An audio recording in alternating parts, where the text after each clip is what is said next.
Guys, I hear you. A lot of you guys are saying you always build these antennas that require a tuner. Okay, today I'm going to do something quick, fast, and portable that I like to do with a HamStick. Most of you are probably familiar with HamStick antennas, or what a HamStick is. I'll give you a quick rundown if you're not. It's a mono band resonant antenna for one single band. I've got them for like 10, 17, 20, and 40. I've got quite a collection of them, and what they are basically is a fiberglass base, or the bottom part's fiberglass. It's got a built-in coil in it. If you look real close at the windings, you can see, and ooh, that's definitely a coil inside of there. This one's actually a 40-meter HamStick. Okay, on top of that, right here, I've got this one adjusted all the way down, but inside of these things is a 36-inch long, what they call the stinger, okay, the top. Now what you do is you adjust it here. So with an Allen wrench, you put this thing in and you pull it up and make it resonant for what, wherever you're at. Now a lot of people take them, they mark them once they get them resonant, because they're going to use it over and over again in the same situation. I've used mine on mag mounts, on poles, you name it. I'm going to do that today. I'm going to put a ground rod right over here with a mirror mount on it and put these up here by the sea. And we're going to get on, and I'm going to use something a little different. I'm going to use a radio that doesn't have an ATU. Stick around.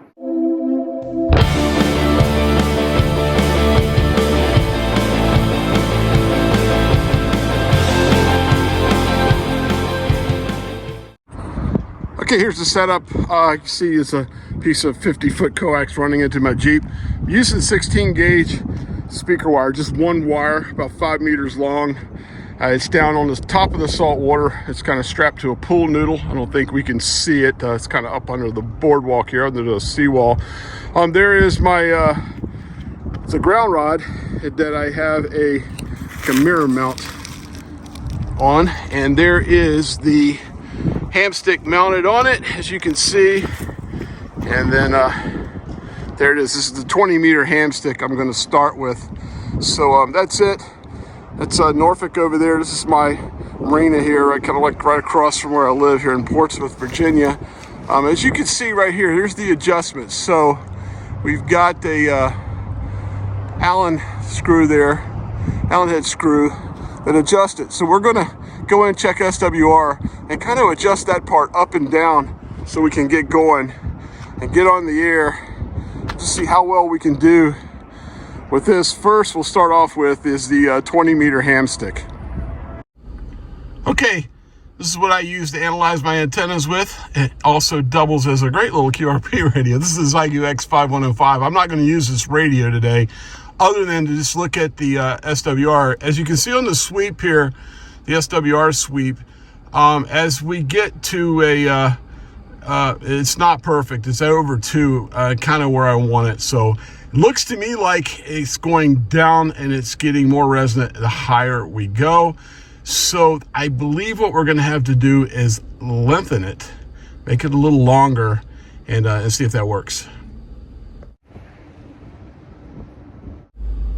Okay, by making it a little longer, I think I made it about, honestly, about 2.5 inches longer. We're getting down there now, right about where I want to be. So here we are. We got a nice resonant antenna on 20 meters, resonant up in the voice SSB area where I want to be. And I'm pleased. And that was really easy to do. Took a couple quick turns, came back, hit the SWR button on this, and there you go. You can see the sweep.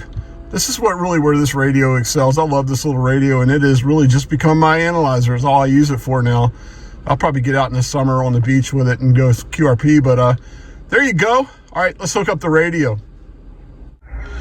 And for the radio today, hey, I'm out 100 watts with the Yaesu FT891, so I really need to start using this radio more.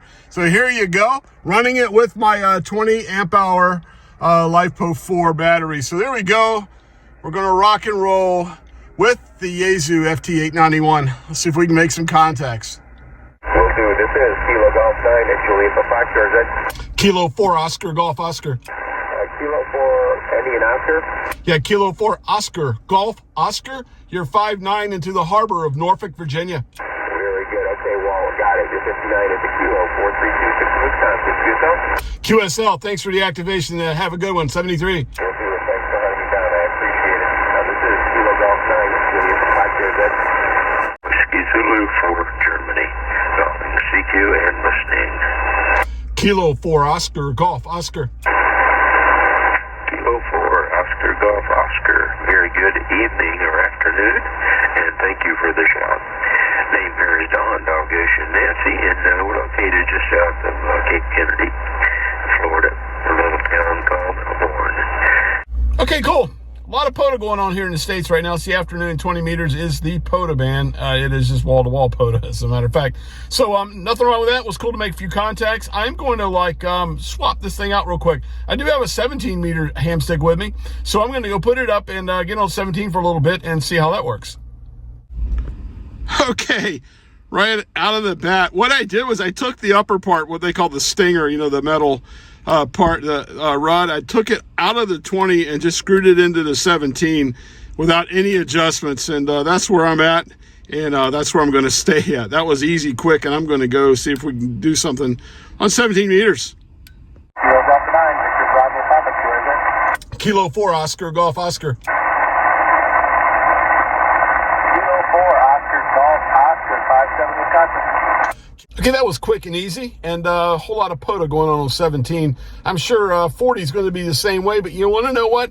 I want to see how quick and easy I can put the 40 HamStick on, tune it, and get in here and get on the air. That's really what this whole thing's about for me today, to see how easy it is to go from one band to the other, HamStick to HamStick, and whether I can put up with it and have a mono band resonant antenna on each band. So let's go put up 40, see how it goes. Okay. You know what I did? I took that same stinger, top, and put it on the 40. This you can see on 40, it's pretty narrow banded. What I think I'm going to have to do right now, it looks okay from what it's at, 7.284 is 1. So I need to shift it over and make this thing resonant at a little bit lower frequency. So what am I going to have to do? Once again, I'm going to have to make it longer. Give me a call. Kilo 4 Oscar, Golf, Oscar. Kilo 4 Oscar Golf Oscar, okay. I think I got you. Any other stations out there that want to check in? You are now in the log, and you are now a member for life, and thank you very much for checking into the night watch. And we'll check out with K4 Oscar Golf Oscar. How about that? We'll do that. Okay, an interesting day of radio. 40, man. 40's nothing right now but rag chews and nets to check into. So, yeah, just not my style of operating, but cool. I gotta be honest with you. I wrestled with the tuning of that thing on 40. It took me a few tries, about 4 or 5 tries, and finally got it dialed in and got it to where I wanted it. So, yeah, what do I think overall of HamSticks? Are cool. That was a lot of fun. And I got to get out here with the FT891 and get a little bit more acquainted with the radio. I do have a great tuner that I could add to the FT891. I do love having a multi-band antenna where I can just jump band to band to band. So, yeah, I don't know if this is going to be a everyday thing for me. I do, like I said, I've got a collection of HamSticks. I have them for a reason. I want to build a HamStick dipole and play around with them. I have some other ideas, some kind of crazy HamStick ideas that I want to do, and antenna builds I want to build. But overall, look, if you're looking for something easy, hey, you could mount this permanently on a mobile if you wanted to, and have it that way for one band. I know what my first time I ever used a HamStick, I don't know, 3 or 4 years ago, we were kind of closer, just coming out of solar minimum, and really at the time 20 was one of the few bands you could really get good DX on. I mean, like 17, yeah, but 15, 12 and 10 was really tough, not like it is now, and it's only going to get better. But I used a HamStick on the beach,